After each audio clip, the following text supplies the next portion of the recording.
Good afternoon friends welcome to my channel. और आज के আমি টিপ পরে আছি কারণ আমি পুজো দেওয়ার পর ব্লগটাকে স্টার্ট করেছি। আর আজকে আমি নিজের হাতে রান্না করেছি, চলো দেখাই। রান্না করেছি বরবটি আলুর তরকারি মাখা মাখা করে আর মুগ ডাল। তো মুগ ডাল রান্না করেছি আমি নিজেই করেছিলাম এইটুকু। তারপর দাদু এসেছিলো, দাদুর সঙ্গে কুলফি কিছুক্ষণ খেলা করলো। আর সেদিনকার রিপোর্টগুলো আজকে চলে এসছে, আর রিপোর্টে কী এসছে সেগুলো তোমাদেরকে নেক্সট ব্লগে শেয়ার করব। দেন সন্ধ্যাবেলা কুলফি বসেছিল, মা কখন ওকে নকুনদানা দেবে।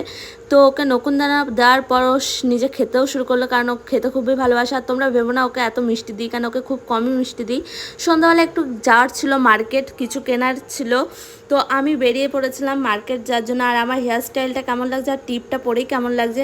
তারপর আমাদের সামনের মন্দিরে কিছুক্ষণ আমার বোনের সঙ্গে গল্প করলাম, তারপর কিছু ক্লিপ নিলাম। দেন আমি বাড়ি চলে এলাম। আর বাড়িতে এসে মাকে জিনিসটা দিলাম, মা ময়দা মাখছিল। আর আজকে রান্না হচ্ছে লুচি আর ছোলার ডাল, মানে ছোলার তরকারি। তো ছোলা